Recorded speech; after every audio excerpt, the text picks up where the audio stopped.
Namaste and welcome. Progress review of salient features of a company. The legal process used to form a company or a corporate entity is called incorporation. The existence from the time of formation till winding up is represented by the concept perpetual succession. A company can acquire and transfer properties in its own name, meaning the property of the company is its own property, it is not the property of its members. As it is a separate legal entity, it can file a suit or someone can file a suit against the company and its own name will be used as a party in the suit. Only requirement is the company needs to be represented by a natural person. Wherever the separate identity is misused by persons in actual control, the courts pierce the corporate wheel and expose the people behind it and fix responsibility. Both the principle of separate legal entity and lifting of corporate wheel is clearly explained in the well-known case of Salomon versus Salomon and Company. Incorporation is the legal process of forming a corporate entity. Existence from formation to winding up perpetual succession. Company can hold property in its own name, acquire and transfer. It's a separate legal entity, can be sued and it can sue in its own name through a representative of a natural person. Where separate identity misused, corporate will is pierced. Salomon and Salomon versus Salomon and Company is the case law for both corporate entity and lifting of corporate wheel. Minimum 7 people are required to form a public limited company. The shares held in a company in the normal course, if it is a public company, is freely transferable.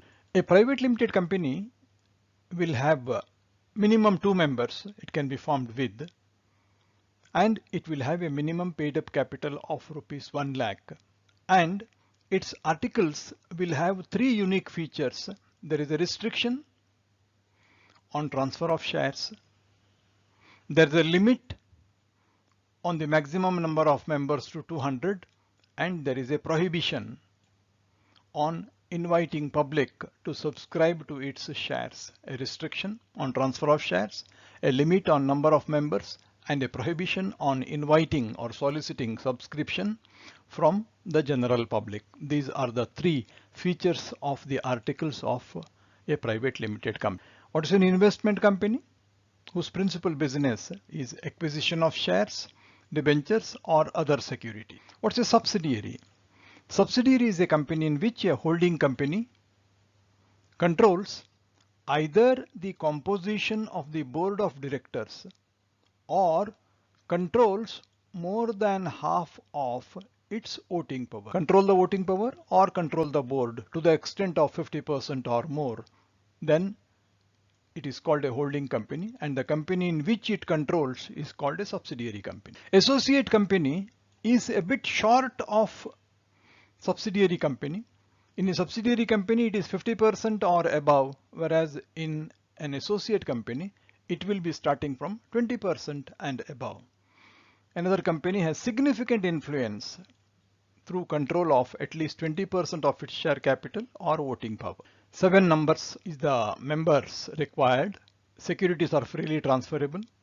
A company with paid up capital of 1 lakh, minimum 2 persons, and 3 restriction on transfer, limit on number to 200 maximum, and prohibits public issue. Investment company is having principal business of acquisition of shares, debentures and other securities. Subsidiary is one where another company, which is called holding company, controls board of directors or more than 50% of the voting power. Associate company is another form of subsidiary company where the third company holds a minimum of 20% and above in its capital. Or Section 8 company is another type of company which can be limited by shares or guarantee. It can be with or without share capital. but its objects are specifically promotion of art, science, sports, religion, charity, environment, etc. Second, it can apply its funds only to promotion of such objects, and that company shall not pay any dividend to its members. These three features. One person company is formed by an individual. It's a private limited company. Only one person is enough. Although private limited companies need two people, for OPC, one person is enough. But he has to fulfill a condition of natural person, Indian citizen, resident in India, staying here not less than 182 days during the immediately preceding financial year. Only natural person can form and run an OPC. An OPC is a privilege, but that comes to an end when its paid up capital exceeds 50 lakhs or its average annual turnover exceeds 2 crores. And it shall cease to be an OPC once these two ceilings are touched. Then it has to be converted into a regular Section 8 company. Specific objects: no distribution of dividend, all capital on promotion of objects. OPC, promoted by individual, only one person is enough, Indian citizen, resident, natural person. And paid up capital, when it is exceeding 50 lakhs or the turnover exceeds 2 crores, OPC loses its privilege. It has to be operated as a normal company. Thank you so much. Thanks a lot.